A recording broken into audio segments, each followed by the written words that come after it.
보고 보니 슬픔 많은 이 세상도 천국으로 와도다. 높은 산이 거친 들이 조막이나 궁궐이나 내 주 예수 모신 곳이 그 어디나 하늘나라. 오 할렐루야 찬양해. 내 모든 죄 사함받고 주 예수와 동행하니 그 어디나 하늘나라. 오 할렐루야 찬양해. 내 모든 죄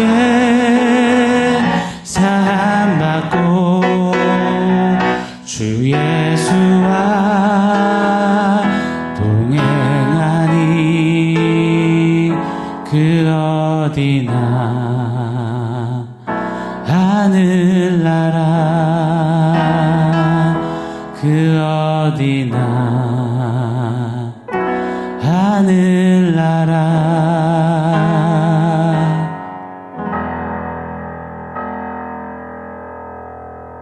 샬롬. 오늘 우리에게 주신 하나님 말씀은 야고보서 3장 13절입니다. 우리 같이 한 목소리로 읽겠습니다. 너희 중에 지혜와 총명이 있는 자가 누구냐? 그는 선행으로 말미암아 지혜의 온유함으로 그 행함을 보일지니라. 아멘. 야고보는 지혜에 관하여서 몇 차례 강조했습니다. 여러분 기억하시나요? 우리 잠깐 복습해 보겠습니다. 세상은 지식이란 사실을 습득하는 것이다 라고 말합니다. 그리고 지혜란 그 습득된 지식을 삶에 적용케 하는 힘과 능력이라고 말합니다. 즉 지혜란 삶에 적용되어진 지식이라고 표현하며 그렇게 믿고 삽니다. 세상 학문, 철학을 필라소피라고 하죠. 필레오, 사랑, 소피아, 철학, 합성어입니다. 즉 지혜를 사랑하는 것이 우리 개개인이 갖고 있는 철학, 이 사회 곳곳에 담겨있는 철학이라고 가르칩니다. 세상의 수만 가지 그 사실들을 삶에 적용시켜내고자 많은 원리와 이론과 체계를 만듭니다. 그때 열심히 하는 정도가 아니라 사랑해서 한다고 합니다. 온 열정과 열심과 에너지를 쏟는 겁니다. 그렇게 세상은 지혜를 탐구하고 갈구하고 사랑을 쏟습니다. 근데 그때 성경은 찬물을 쫙 던집니다. 제 아무리 지혜를 갈구하고 사랑한다고 해도 진짜 지혜가 없는 것은 개똥 철학이다라고 말합니다. 성경은 전혀 다른 지혜를 말씀하죠. 하나님께서 지혜의 근원이시고 여호와를 경외하는 것이 지혜의 근본이다라고 말씀합니다. 하나님의 지혜가 이 하나님의 말씀에 고스란히 담겨 있다. 그리고 하나님 만드신 우주 만물 피조세계에 그 하나님의 지혜가 알알이 박혀 있다. 고로 지혜란 하나님의 말씀에 서는 것이 지혜다. 이 말씀으로 세상을 보는 것이 그것이 지혜로움이다. 다시 말해 말씀이 삶에 적용되어지는 것, 살아내지는 것, 그것이 지혜다라고 야고보도 또 성경 곳곳은 강조합니다. 여러분 야고보가 지금 계속해서 반복하고 있는, 다루고 있는 그 핵심 맥락 보이십니까? 혀의 이중성에 대해서 그는 고발했습니다. 믿음과 행함을 말하면서 행함이 없는 믿음은 죽은 믿음이다. 믿음의 이중적인 태도를 적발했습니다.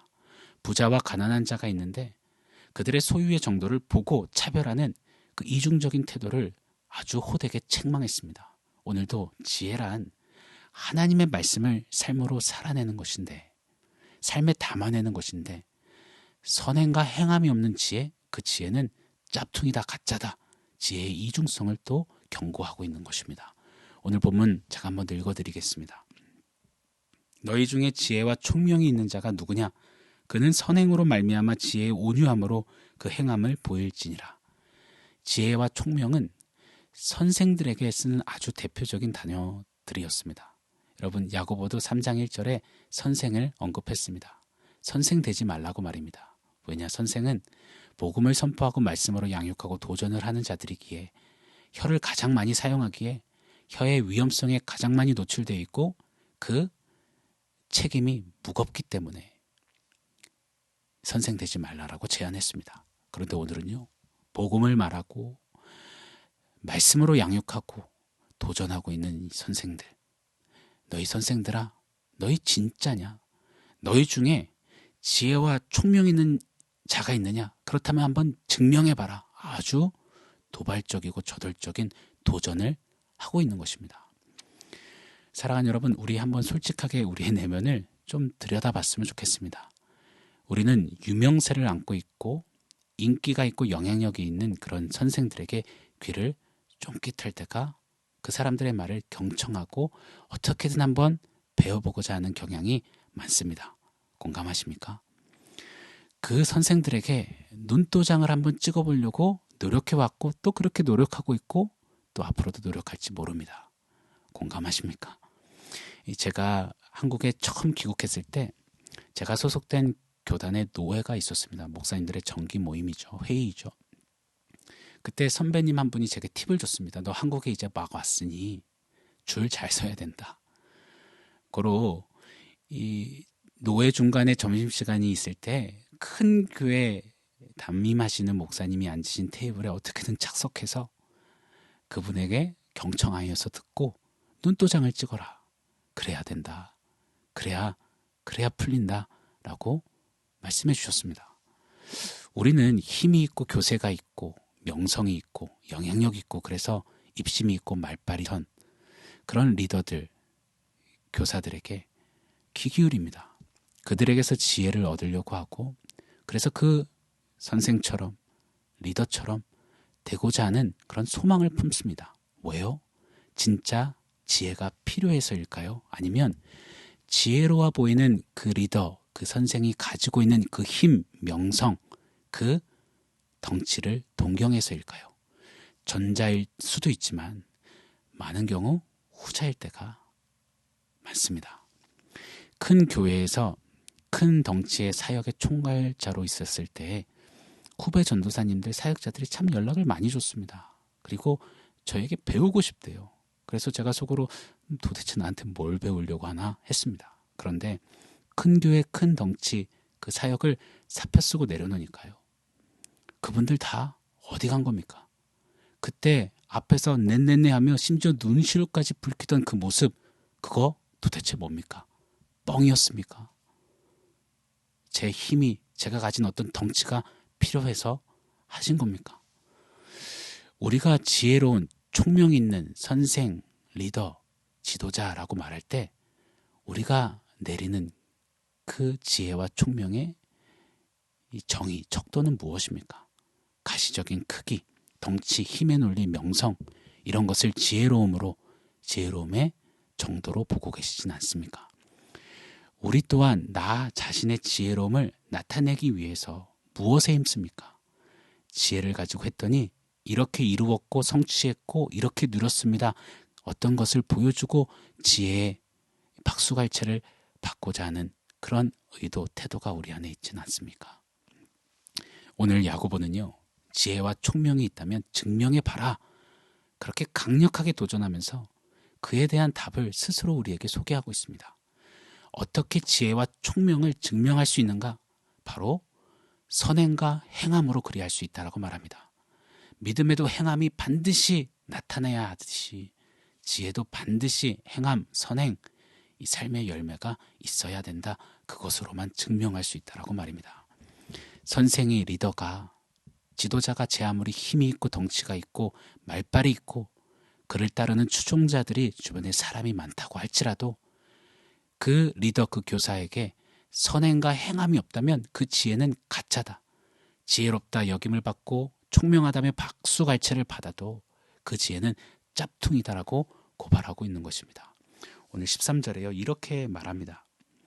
지혜의 온유함으로 그 행함을 보일지니라. 지혜의 온유함, 이 말은 지혜는 온유함을 프로듀스, 생산하고야 만다. 다시 말해 지혜는 반드시 온유함으로 표현되고 만다라는 뜻입니다. 자, 온유함 제가 누차 강조드렸습니다. 온유함이란 하나님의 말씀에 길들여지는 것입니다. 소가 재갈 물리고 멍에 씌우고 코가 뚫려서 줄이 달립니다.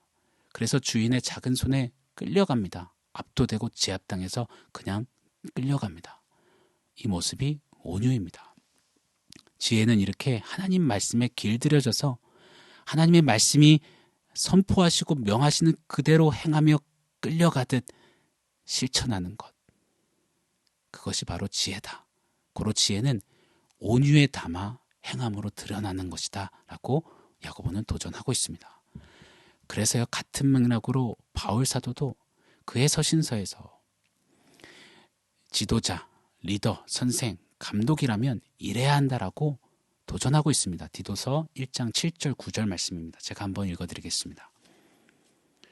감독은 하나님의 청지기로서 책망할 것이 없고 제 고집대로 하지 아니하며 급히 분내지 아니하며 술을 즐기지 아니하며 구타하지 아니하며 더러운 이득을 탐하지 아니하며 오직 나그네를 대접하며 선행을 좋아하며 신중하며 의로우며 거룩하며 절제하며 미쁜 말씀의 가르침을 그대로 지켜야 하리니. 리더, 선생, 지혜와 총명이 있는 자는 미쁜 말씀을 그대로 실천하는 자, 즉 말씀에 길들여져서 온유의 그 지혜를 담아내는 자, 살아내는 자라고 동일하게 가르쳐주고 있습니다.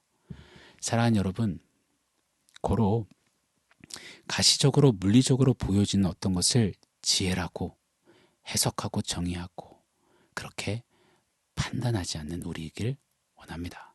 힘있고 덩치가 크고 이름 있는 사람에게 절절매면서 지혜를 구걸하지 않는 우리가 되기를 원합니다. 그저 하나님의 말씀을 실천하는 사람, 하나님의 말씀에 날로 더욱 길들여져서 그 온유로 지혜를 담아내어 삶으로 살아내는 사람, 그런 지혜로운 자가 먼저 되는 일에 힘쓰는 우리 디아스포라이기를 원합니다. 우리가 먼저 그리 되었으면 좋겠습니다. 그리고 우리 주변에 세우신 리더, 교사가 있다면 그들을 위해서 정말 온유함으로 지혜롭게 쓰임받을 수 있도록 중보했으면 좋겠습니다. 저 또한 그렇게 온유함의 지혜를 담아 삶으로 살아내는 그런 목사가 되도록, 그렇게 말씀을 전하도록 더욱 몸부림치겠습니다. 그렇게 함께 온유함으로 하나님의 지혜를, 그 말씀을 살아내는 그런 지혜로운 우리 디아스포라, 우리 모두가 되기를 예수 이름으로 간절히 축원합니다. 오늘 말씀을 종합해서 원포인트 세워보겠습니다. 오늘의 원포인트는 음매입니다. 자, 이런 원포인트 지어서 조금 민망하고 죄송하지만요, 오늘 한 날은 음매, 이 원포인트 외치는 겁니다. 여러분, 지혜란 지혜로운 척, 지혜로운 어떠한 행위, 지혜로운 코스프레를 하는 것이 지혜가 아닙니다. 지혜란 온유에 담아낼 때 비로소 지혜입니다. 온유란 소의 모습을 기억해야 합니다.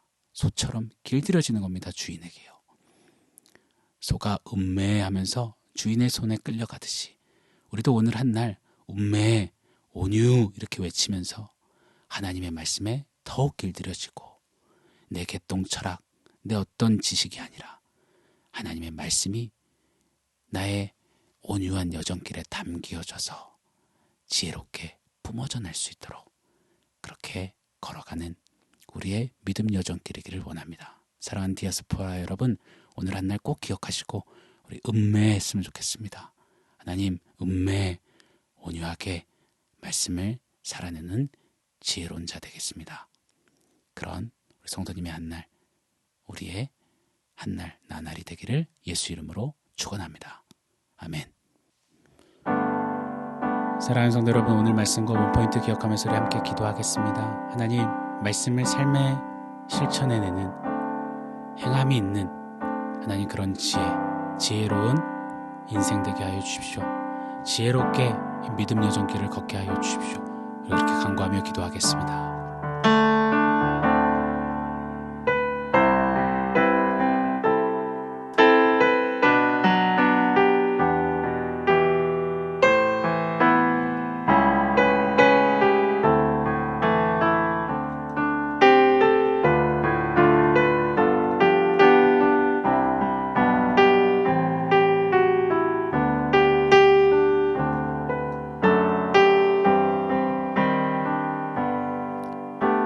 하나님, 말씀에 길들여지는 온유함을 허락하여 주시옵소서.